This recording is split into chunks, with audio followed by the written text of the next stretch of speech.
go ahead and turn to Mark or open Mark up in your phone. And we're going to be in Mark chapter 6, finishing out chapter 6. Well, not quite. Verses 30 through 44. Now, if you think back to all of the people who were most influential in your life, think about who those people were. What made them a good leader for you? What about them was something that you wanted to follow? I mean, if they influenced you, then there was something about them that you looked to. So what about them made them a good leader? Was it something, was it a character trait that they had? A way that they carried themselves? Was it a way they treated you? Maybe it was a way that they made you feel. And it's not just about emotions, but it's about an approach to life. Like every time you're around them and the way that they went through life, it's like you're like, I want to go through life like that. I want to have that sort of mindset or heart when it comes to life. Maybe it was a way that they served you, something they did for you, a way that they sacrificed themselves to bless your life. So what was it that wanted you, or that caused you to want to follow them? Well, today we're going to look in this passage in Mark chapter 6, verses 30 through 44, which is classically called Jesus Feeds the 5,000. And we are tempted, this story is in all four Gospels, which is incredible. All four of the Gospel writers wrote about this story. So it was very impactful to each one of the Gospel writers and to the early believers. It was a very important story, and there's something about it. But, you know, we've been going through Mark, and it's been like miracle after miracle after miracle, and here's another miracle. And so in one sense, it's easy to just lump them all together and say, well, this miracle is doing what all of the other miracles did. That's showing us that Jesus is divine, that he has divine authority and power over all of these different things that he exercises his authority and power over, showing that he is God, showing that he has authority, showing that he's the Messiah. That is true about this miracle.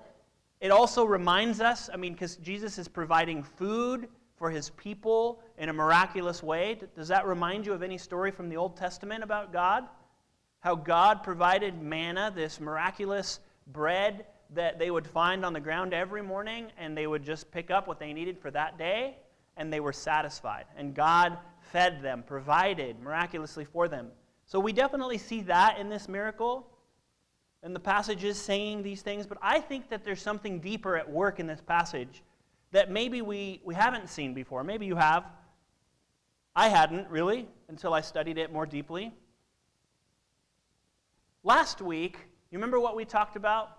By we, I mean my dad, Tom Rasmussen. He preached last week, and he preached about the comparison of two kingdoms.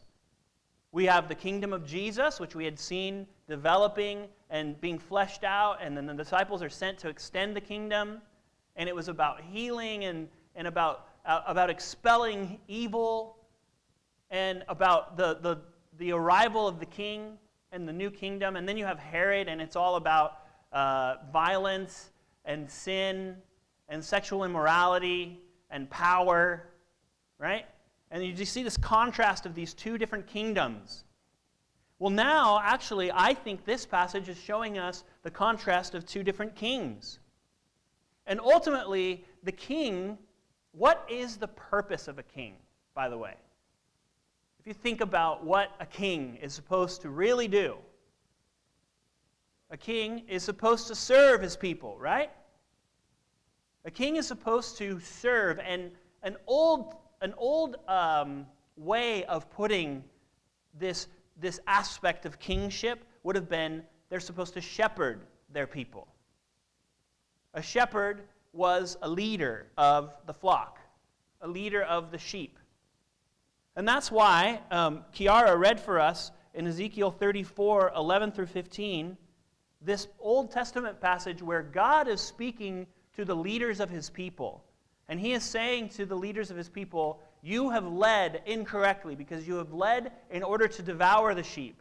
You have led in such a way that has actually caused the sheep to be exposed to danger and harassed and without provision.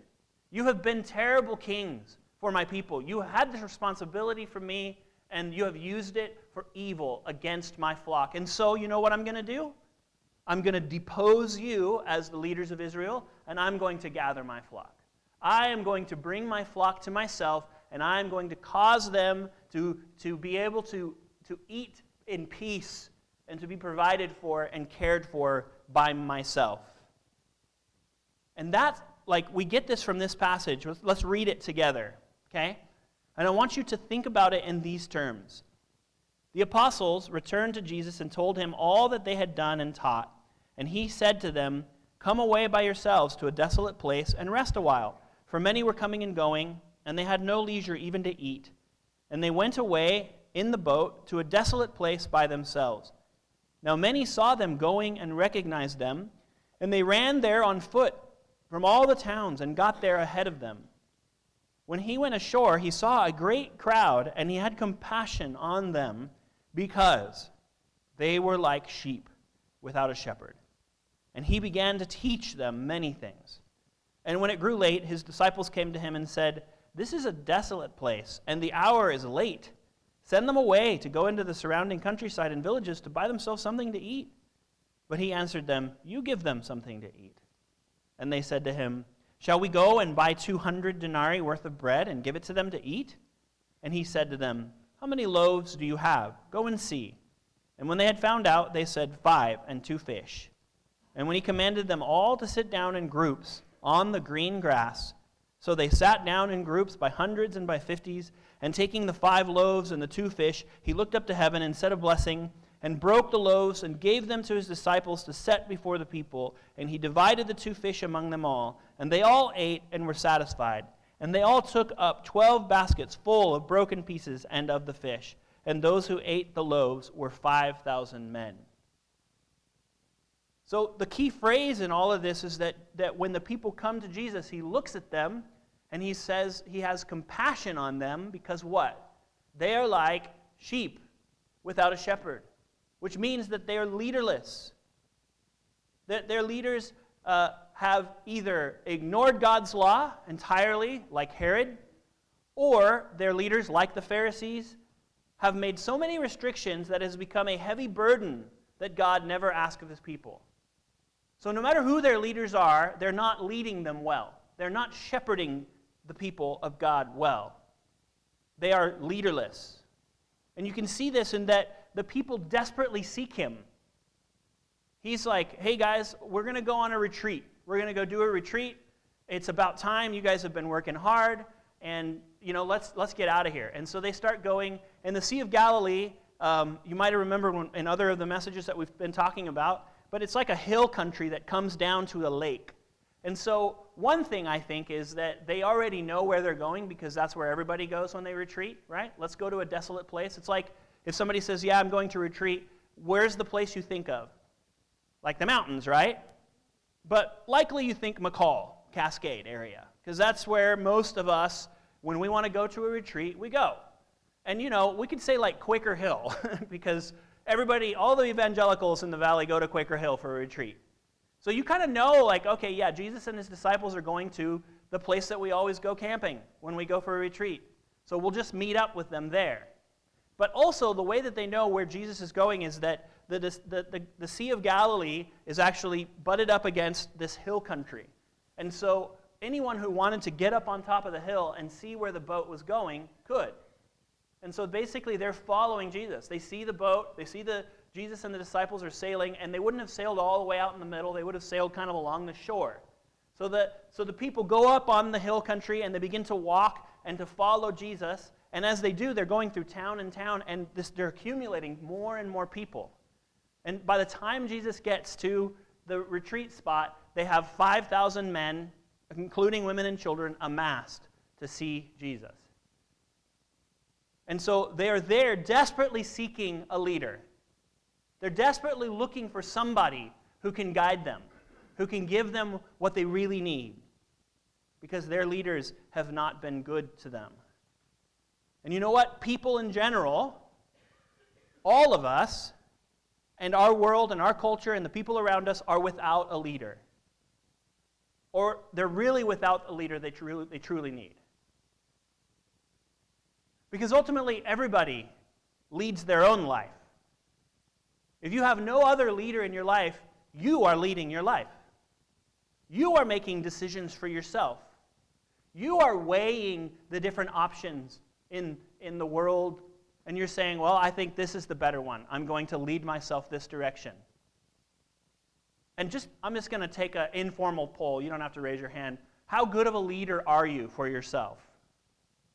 Like when it's just up to you, and you don't have anybody else helping you, how good of a leader have you been for yourself?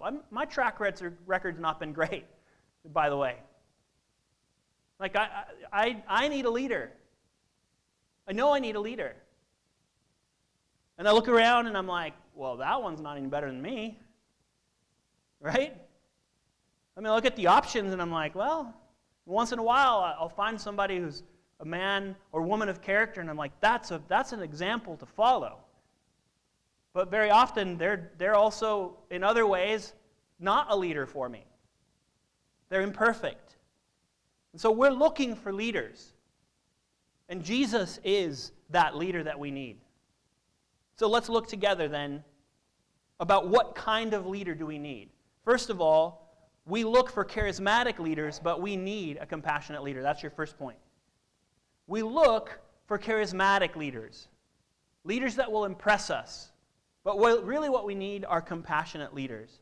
You notice that Jesus, as we said, takes his disciples away for a retreat to an isolated place. The people catch wind of this, and they go, and they appear, but isn't it a little surprising that 5,000 men with women and children show up on this beach? Doesn't that speak to something else going on here than just, I want to see Jesus? And I think it does. I think what it's telling us is that this is not just a regular Jesus gathering. This is actually a political rally. Because this area of Israel was known as the birthplace and the bastion of the Zealot movement, the Jewish nationalist movement. It started and it took root here. And so as Jesus is coming, some of them have said, hey, yeah, this is the Messiah, and he's going to kick Rome out, and we need, and it says in actually another one of the gospel accounts of the story, it says that they wanted to forcibly make him king. They wanted to like lift him up. So they're all there, and they're like, hey, Jesus, we've decided you're it. You're going to lead us. You're going to kick out Rome. And so they're expecting this charismatic political leader. They're like, all right, we're all here, ready to hear your speech. Give it to us. What's your vision for the future of a nationalistic Israel? Like, how soon can we expect Rome to be kicked out? Like, they have all these questions in mind, and they're like, Jesus must be that charismatic leader that we're looking for.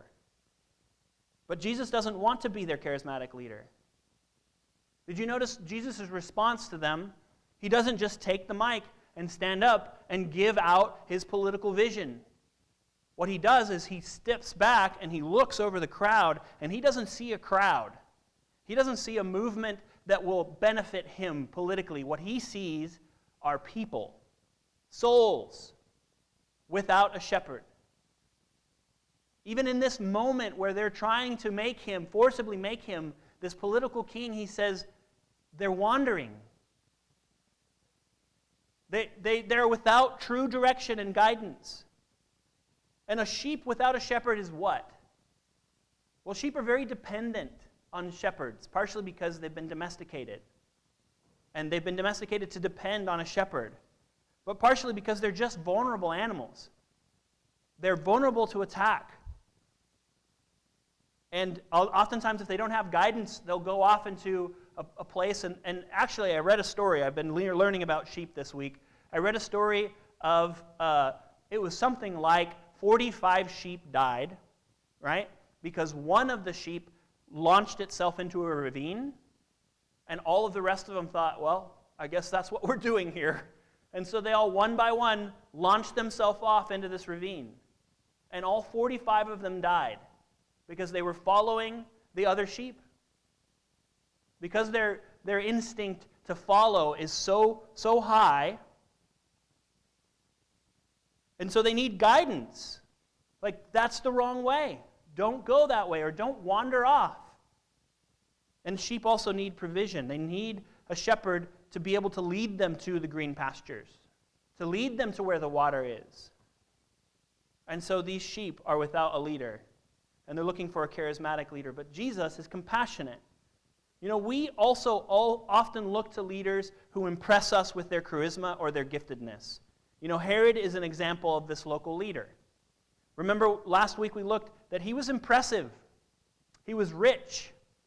He was powerful. He was well connected. He was famous. He was their leader. He was this kind of impressive, charismatic person that they lifted up as their leader. And we like to feel impressed by something too. And we usually like to feel impressed by something because it's bigger or better than we are. We're like, man, they're just so cool. They do that thing better. They're just a better person. They have a more beautiful life. Look at their perfect family.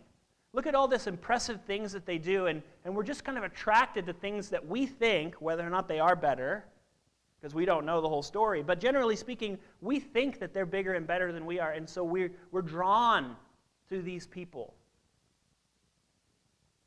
We're struck by the aura of fame.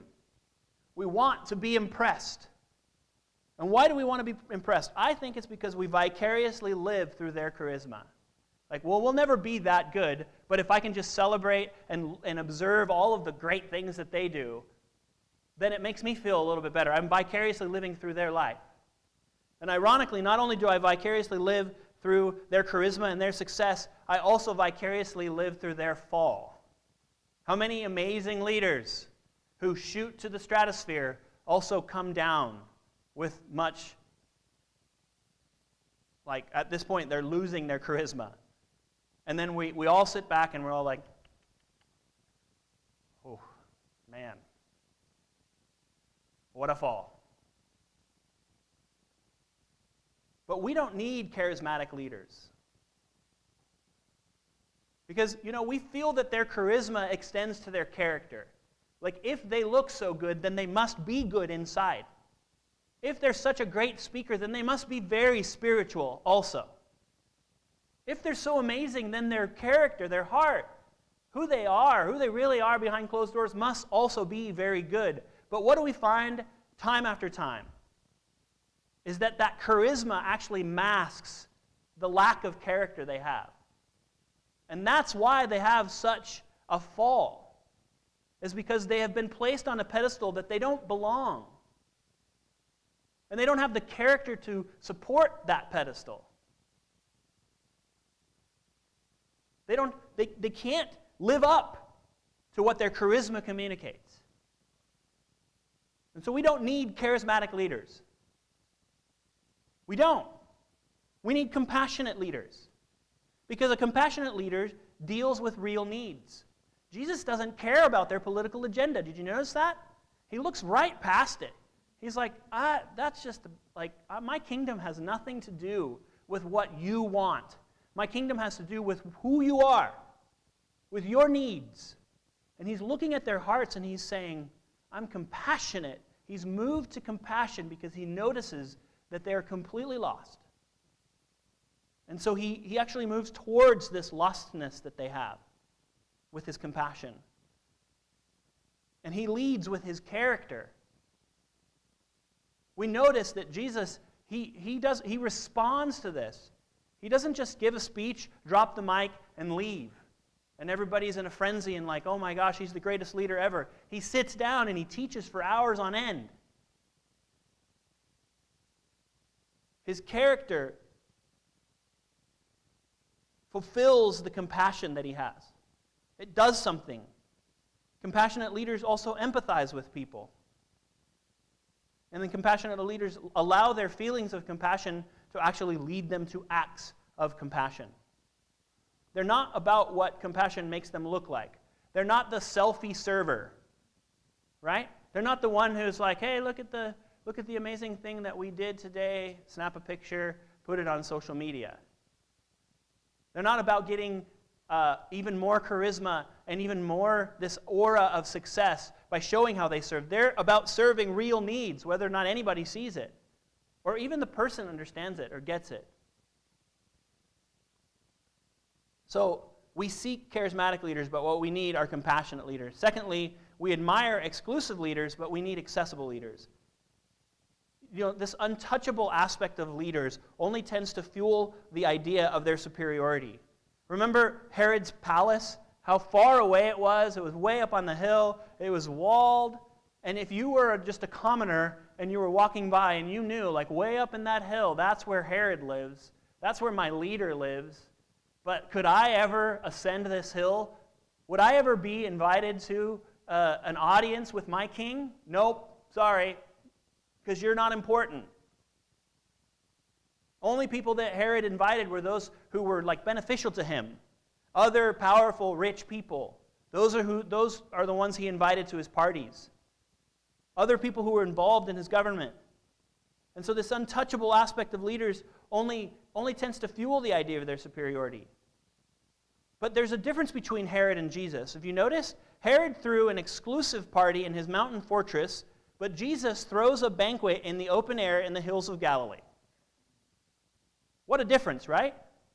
Jesus comes up to the big crowd of 5,000 people, and then he sits down with them, and he teaches them, and then he throws them a banquet, and anybody who was there was invited. And anybody who might be passing by was invited. Jesus is accessible, while Herod is exclusive.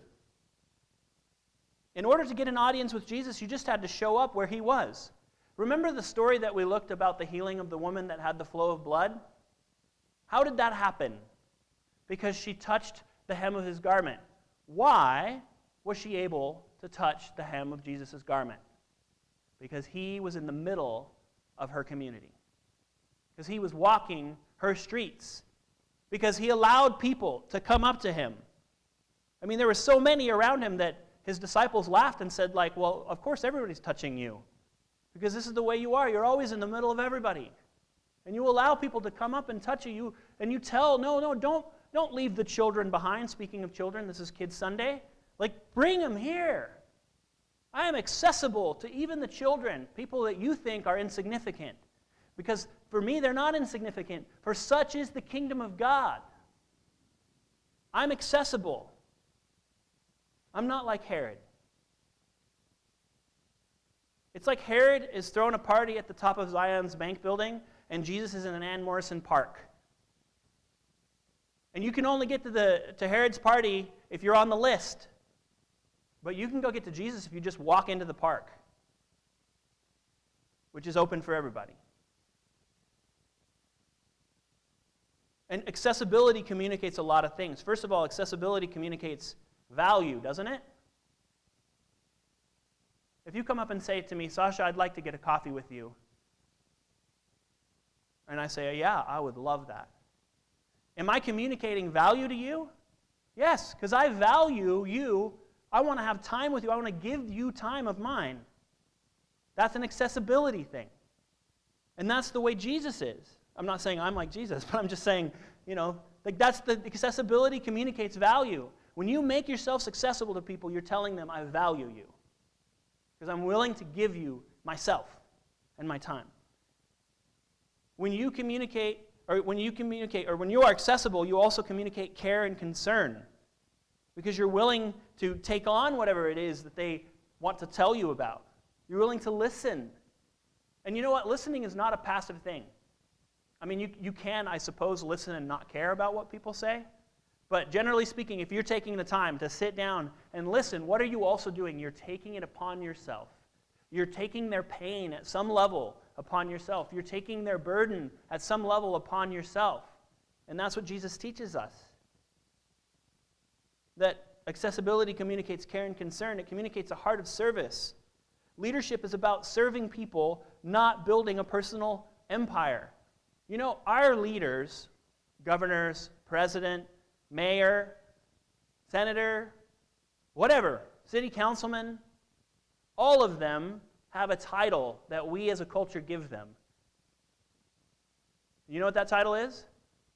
They are to be a public servant.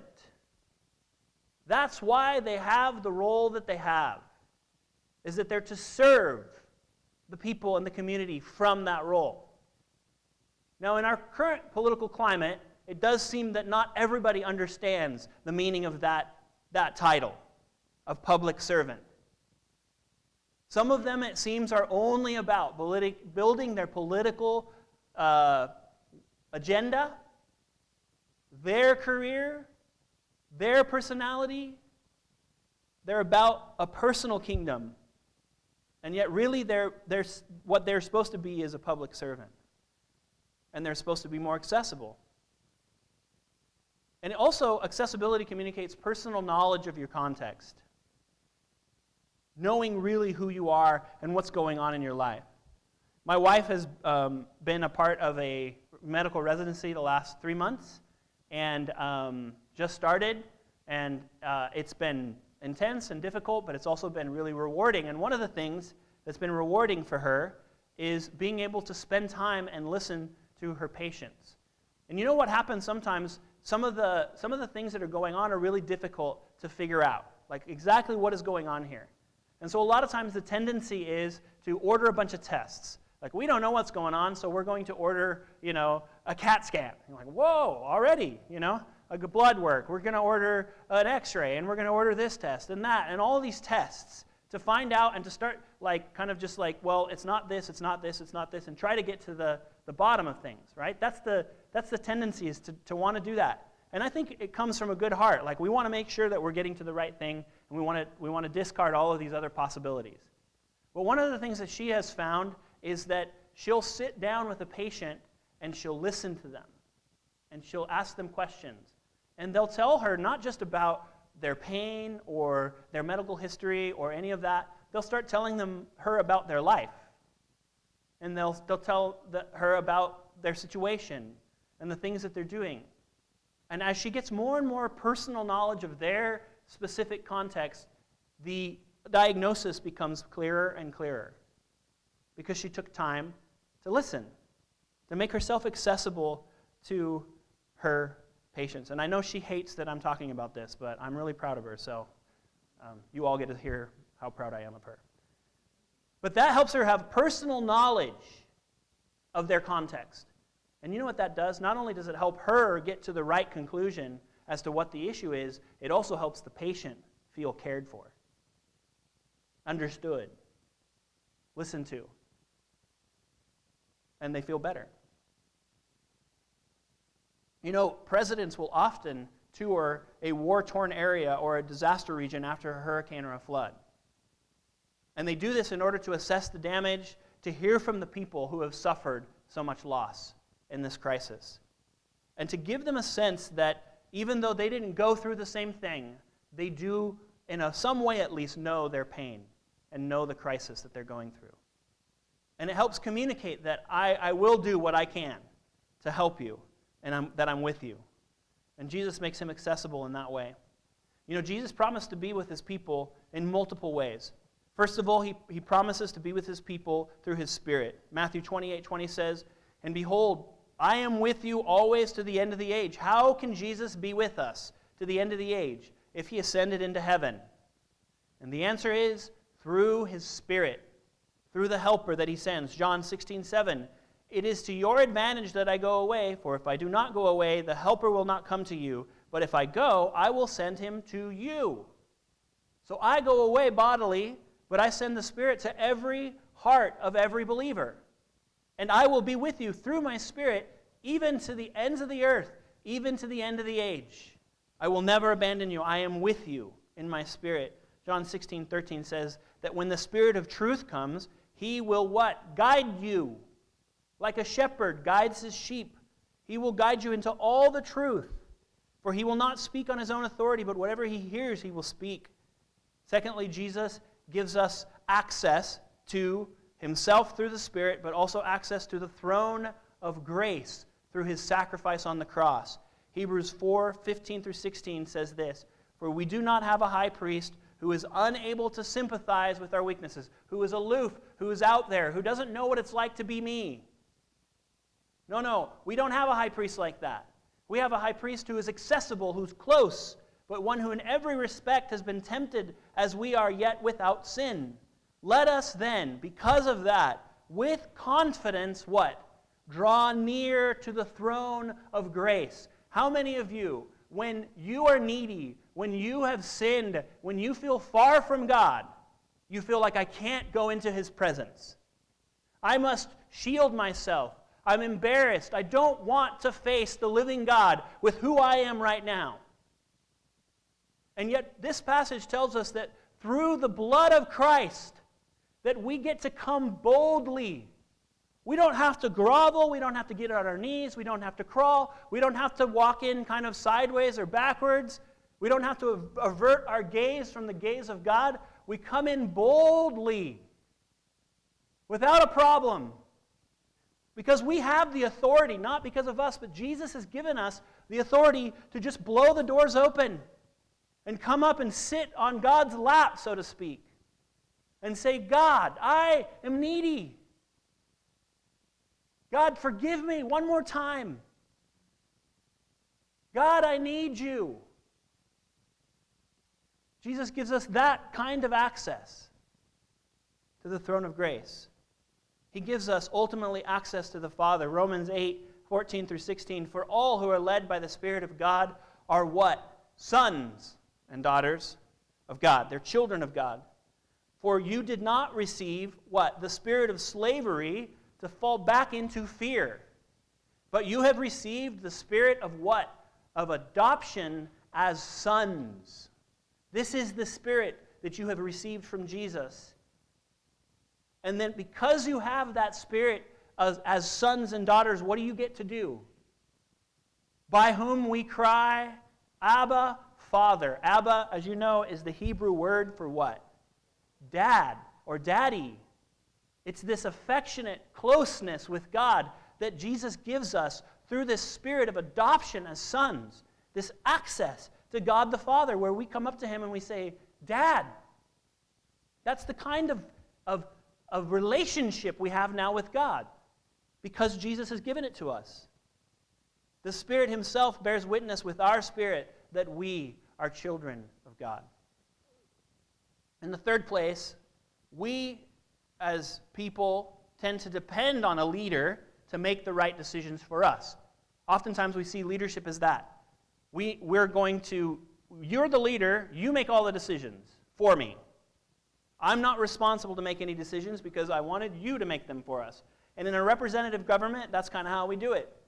We say, we're voting you in, and we want you to make these decisions. We trust you to go make these decisions, make them for us. Or maybe we're like, we're voting you in, we have no clue what to do here. We hope you do, right? So go make decisions for us that are good.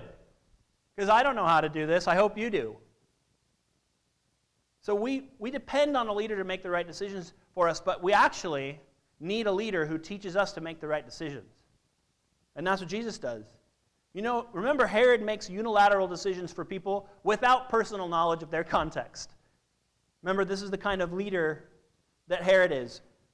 But Jesus' response to seeing the people leaderless is to begin to do what? To teach them many things. That's His response. This is what you need. You are leaderless.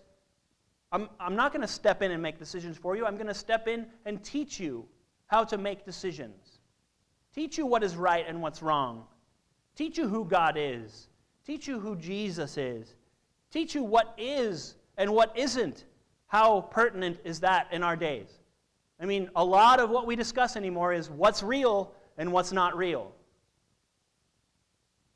What the culture says is and what God says is or isn't.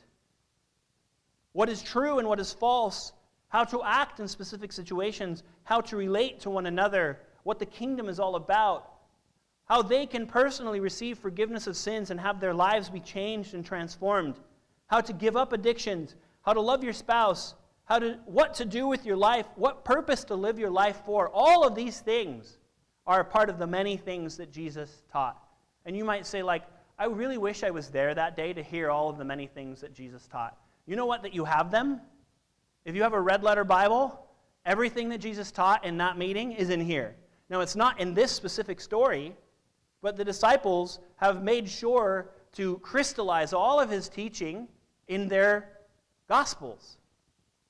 So if you want to know what Jesus taught, go read the Sermon on the Mount, or read any of Jesus' teaching, or read the New Testament, because what the apostles did after Jesus died and rose again, and all of the rest of the New Testament is only just take Jesus' teaching and continue it on into the practical realities of life and church. That's all they did.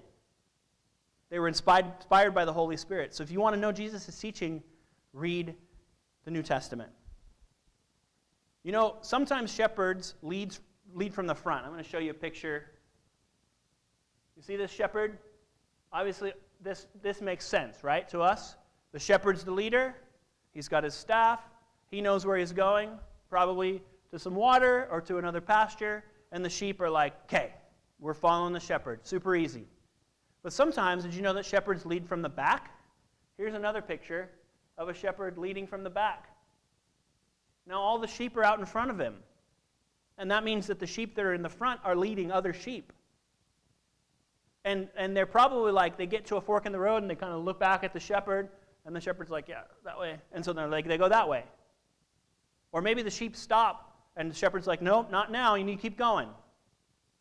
Or maybe there's one sheep that kind of goes off, and the shepherd's like, no, sorry, you need to come back. And he's watching, but he's trusting other sheep to lead the sheep. He leads from behind.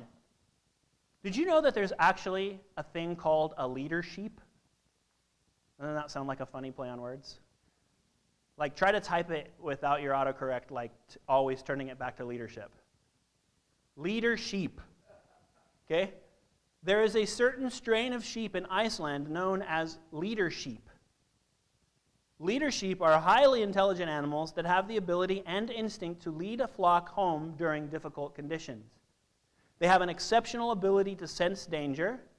There are many stories in Iceland of leader sheep saving many lives during the fall roundups when blizzards threatened shepherds and flocks alike. So the leader sheep, they have gone these paths before. They know what the shepherd wants. The shepherd has taught them how to get home, where to go for pasture. The shepherd has taught them, like, when the weather starts to feel like this, we all get back in the corral. So they've internalized all this information they've received from the shepherd, and now they can lead. That's why they're called leader sheep. And Jesus does the same thing. He teaches them. Now, Jesus is Lord. He is our authority. So his word is final. It's not like leader sheep are going to do something different than the shepherd did. So we're not saying that we're our own guides. We're saying that Jesus is guiding us, but he gives us the freedom to live our lives according to his guidance.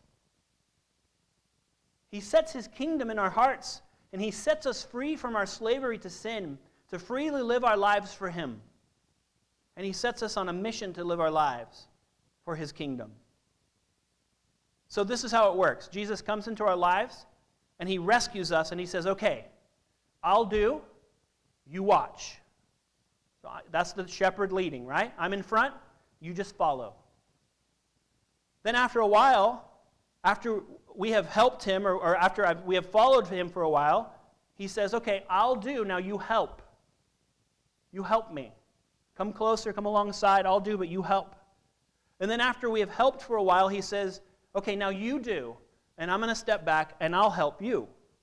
Now that you know my way, I'm going to watch you do it, and I'm going to help you. I'm still here, but you do. And then he says to us after a while, go find, he says after we've gotten more confidence, he says, okay, now you do, and I'll watch. I'm going to step all the way in the back, and I'm just going to watch you from here. I'm here if you need me. If you don't know which direction to go, look back, and I'll tell you.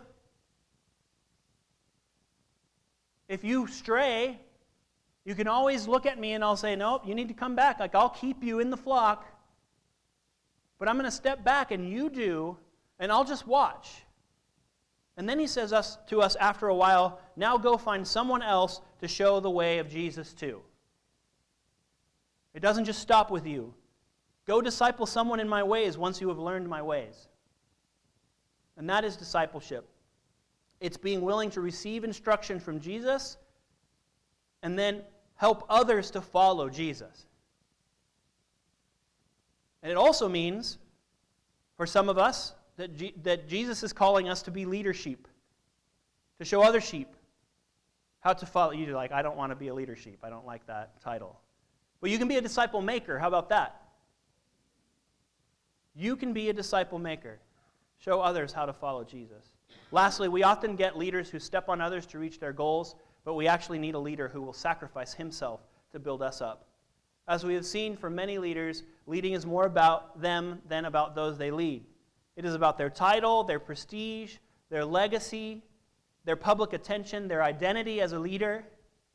It is more about how they are perceived than how well their people are doing. Herod was certainly interested in himself. He beheaded John to save face with his wife and to not be ashamed in front of his subjects. He is about kingdom building. In fact, he was called Tetrarch, which wasn't king. He had been demoted. He wasn't a king yet, but he wanted to be a king so bad. And his desire to obtain the title as king is actually what ultimately led to him being stripped of all of his title and power. That's the kind of leader Herod was. But from the beginning to the end, Jesus serves in this story. Did you notice that? First of all, he's trying to serve his disciples by saying, hey boys, let's go away to a retreat. He doesn't just run them into the ground. He says, you guys need rest. You need Sabbath. Let's go Sabbath together. And they weren't able to do that, but he tried.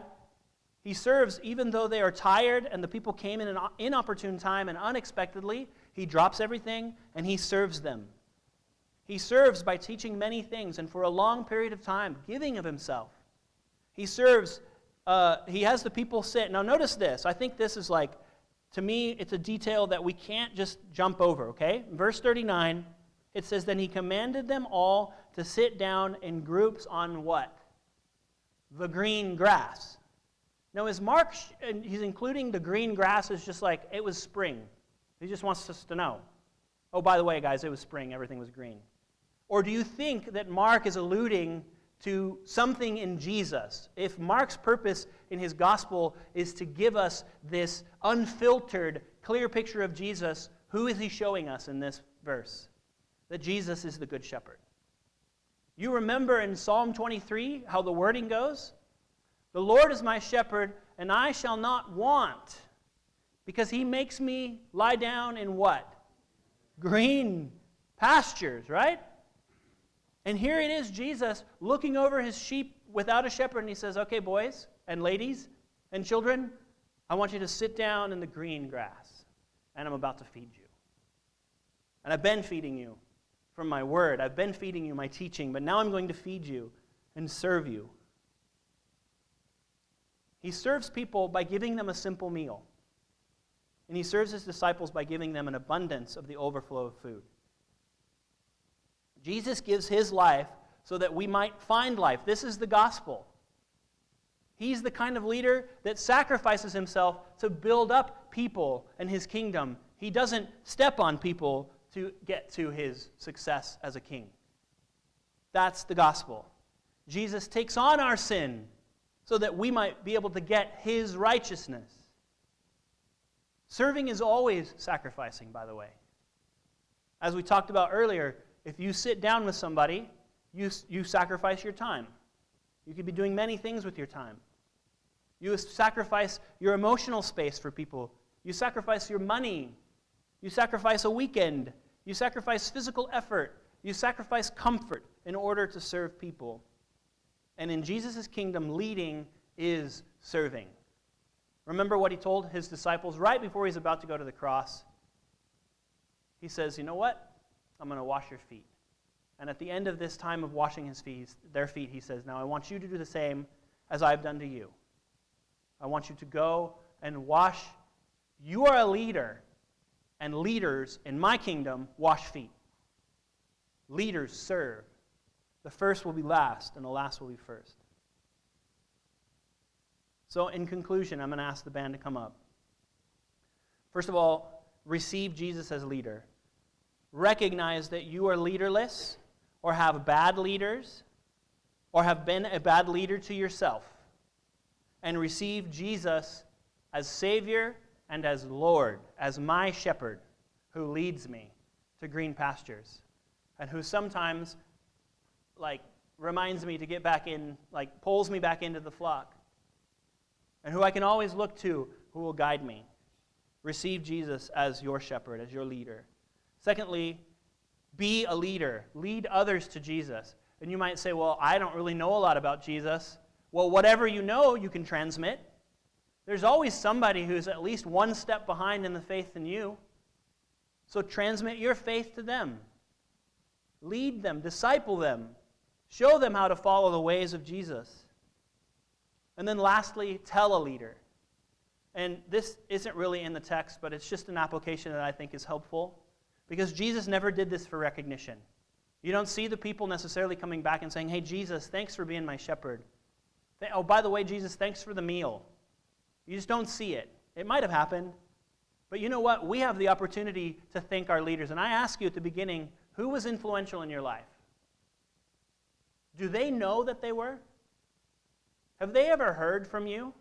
Did you ever let them know, listen, I want you to know that I received this from you. And I am better because you gave me a piece of Jesus that you had that I didn't. And I grew. And you need to know it. So my encouragement to you is today to either text, call, write a card, a physical card. Those are weird things we used to do, right?